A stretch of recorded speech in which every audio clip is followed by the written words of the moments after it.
Hello everyone, this is a review of The Last of Us. Now, as with all of my video game reviews, I will try to avoid spoilers as much as possible. However, if I do have to discuss them, just keep an eye out for the words spoilers ahead coming up on the screen, and then you can skip past them if you want to. With all of these reviews, I try to judge games based on a couple of different categories. Gameplay and mechanics, audio, characters, story, and graphics. So, without further ado, let's get started. Hey, there's another one. These posters are everywhere. This is easily one of my new favorite games. I had such a blast playing it, and the story is amazing. I loved it. I loved it.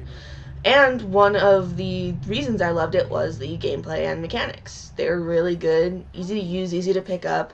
I've never been super good at shooter games, so this was it was a bit of a learning experience there, just because, like I said, I've never been super good at that.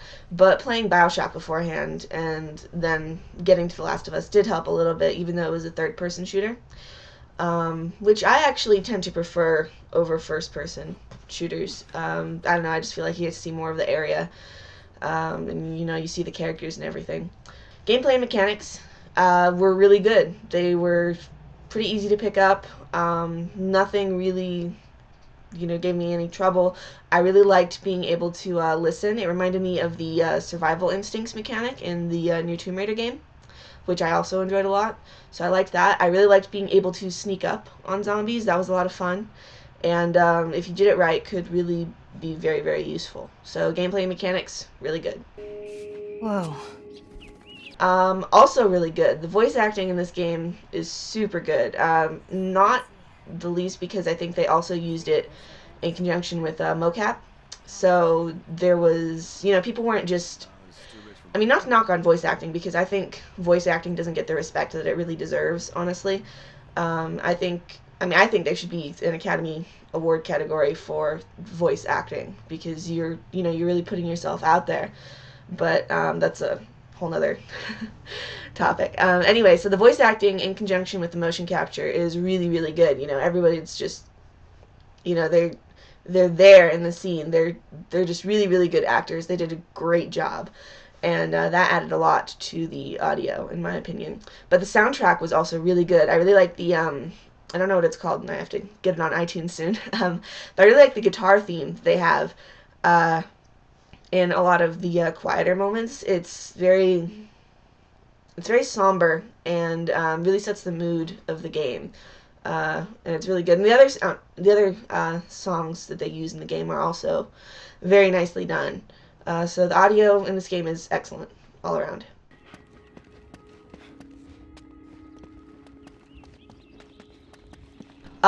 Very, very good. Graphics are getting better and better really, really fast in not just the video game industry, but in pretty much every industry. So it can be kind of hard to keep up, but I would definitely say that these graphics still, really hold up, even though the game came out in 2013, which I can't believe that is 2 years ago. That is just wild to me. Um, anyway, yeah, the graphics are good. The motion capture is done really, really well. Everyone, the expressions and everything just looks super good. And the designs of everyone is really good as well. So yeah, the graphics all around are just very, very good. They really help set up a lot of the scenes. So, really good.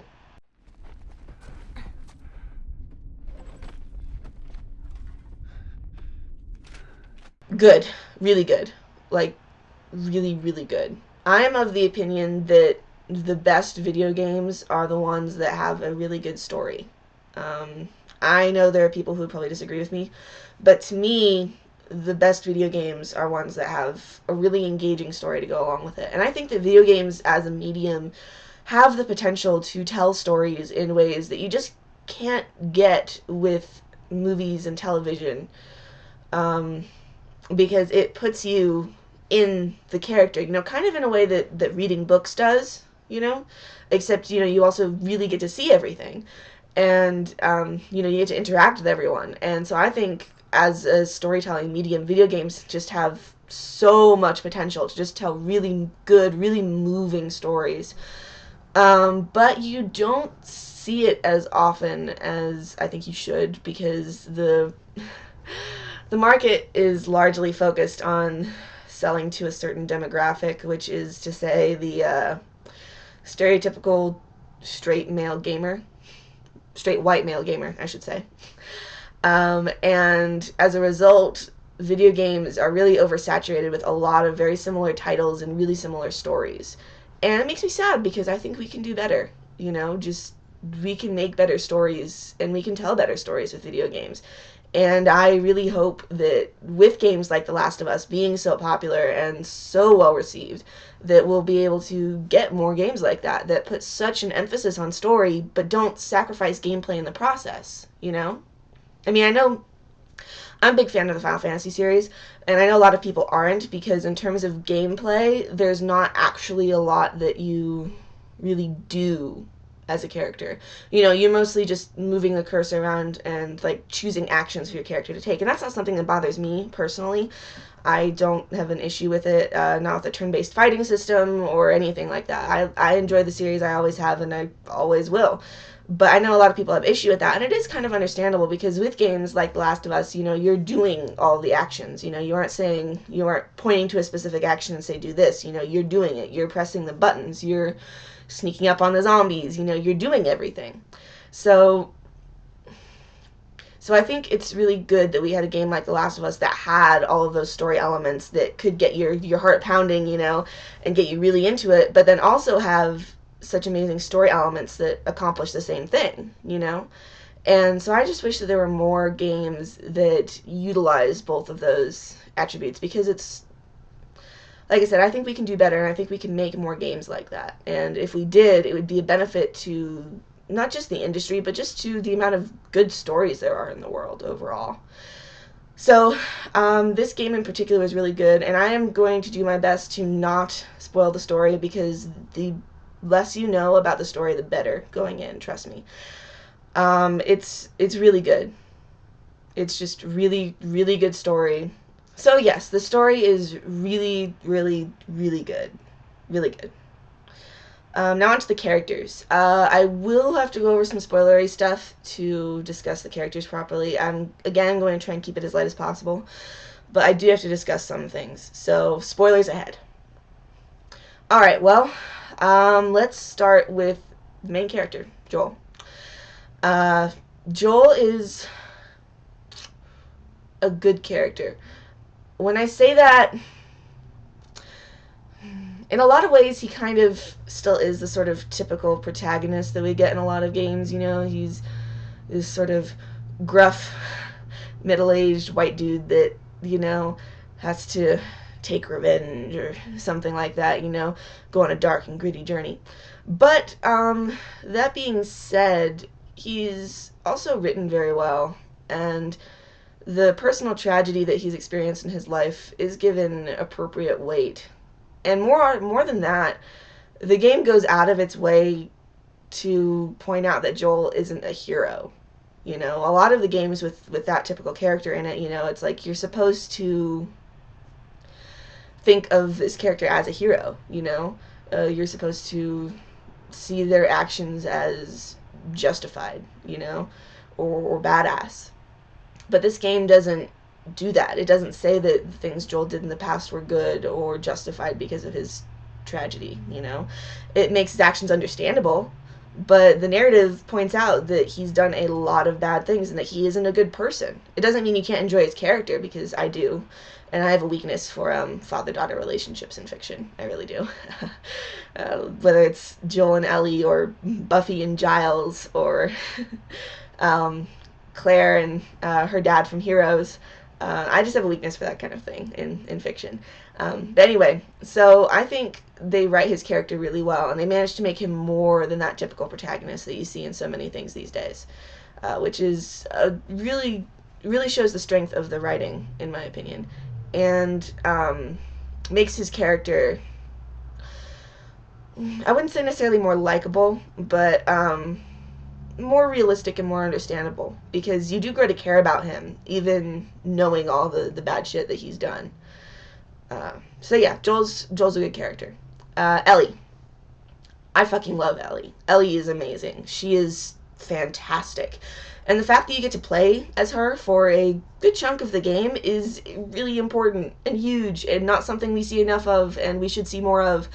I'll talk about this kind of thing a little bit more in my Bioshock review, my review of the whole Bioshock series, that is. But there's this thing that happens a lot, not just in video games, but in fiction in general, where there's a male character that's the main character, and then you have the supporting female character, and they are just so much more interesting than the male character. Not just, because they're women, but because their stories are more interesting, they just have more personality. I mean, it goes back to there being a lot of the same generic male protagonists in fiction these days.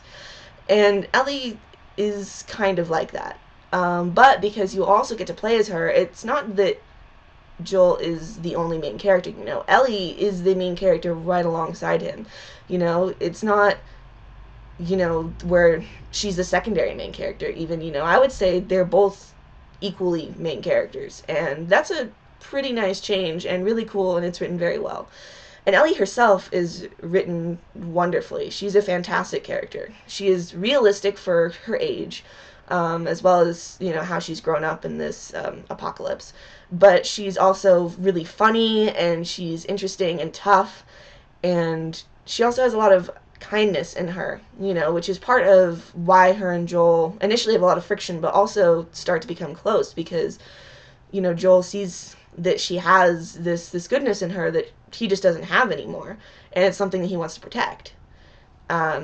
So I also think that it's really significant that even though ultimately Joel does save her in the game, Joel could not have survived without Ellie. There are multiple times where she saves his life. In fact, I would go so far to say she saves his life more times than he saves hers, or at least equally, which is also kind of a nice change. So yeah, Ellie is an amazing character. I really loved her, and her relationship with Joel was done really well. And I really want there to be more female characters like her, playable female characters, playable, in video games. And not just in video games, but in movies and television and books too, because one of the things I'm worried about with them adapting The Last of Us into a movie, even though it looks like they're going to go with Maisie Williams to play Ellie, which is a fantastic choice, I'm worried that they're going to damsel Ellie more than she was in the game, which is not what I want to happen at all. She's more than that female character that you get in like an action film where you get all these shots of her kicking ass, but then in the end the male hero still has to save her. Ellie is more than that, and I want the movie that gets made to respect that. So yeah, those are the two main characters, and there are other characters in this, and they're all done very well, but those are the ones that I feel like I should probably talk the most about. But before I conclude this review, I do have to say that some critiques that I have for this game, which I don't have very many of, but the biggest one is, even though I just said that Ellie is more than that female character that gets rescued, it still is a little frustrating that you do ultimately have to save her at the end. I mean, it works for the story and everything, and it's done very well, and it doesn't bother me that much in light of how much she also saves Joel's life. But I just feel like, I don't know, it's just kind of predictable in that sense, I mean, it was very emotionally charged. I just wish there was, I don't know, something else that could have been done that still had the emotion in it. I don't know what that is, but just, hypothetically, I wish we could have had something a little different there. The biggest one, though, is in terms of representation. This game actually does a lot better than a lot of other games in that regard, as not only are there multiple characters that are people of color, but there are also, well, mostly black people, actually, which is good, because, you don't see a lot of that in video games either, and they're all given, weight as characters. But there's also way more gay people than there really ever are in video games outside of, like, choose your own stories, like Dragon Age and stuff like that. I mean, Ellie is confirmed to be gay by the creators, and she had a relationship with Riley, as shown in the DLC Left Behind, which is really good, and you should also play that. And this other guy we meet, Bill, is also gay. And again, that's really not a lot of gay characters, but it's more than we still get in a lot of video games. So that's good. That's good. But kind of going along with there being more people of color in this game, while that's true and they're good and well-rounded characters and they're given emotional weight in the story, the fact also remains that they all die, which is not something I think the creators did intentionally at all, but still kind of has a bunch of unfortunate implications behind it, where, like all the black characters, they die, they get killed, and all of them, which when I realized that made me feel kind of sad, because with a game as good as this one that has such a good story, I feel like, again, they could have done better with that, and there's really no reason that the main characters couldn't have been people of color themselves, I mean, Ellie could have been black, or so could Joel. They could have been Mexican. They could have been Asian. They could have been a million things, And so the fact that, they are white, and there are white protagonists, and that the only characters who survive the game are white, again, it just has some unfortunate implications, and it's something that, again, while I don't think they did on purpose, it's something that creators should be aware of and try to avoid when they're writing things. It's something that I try to actively avoid when I write things. And so obviously, I mean, I can't, change anything about the game. The game's been out for a long time. But if they do ever make a sequel, which I know there's been some talk of that, and I hope they can learn from that kind of thing and have more characters like that who don't die, maybe, would be nice. And spoilers. Anyway, that's my review of The Last of Us. It is a fantastic game. I recommend it completely. And I hope you guys enjoyed this review. I'll see you next time. Bye.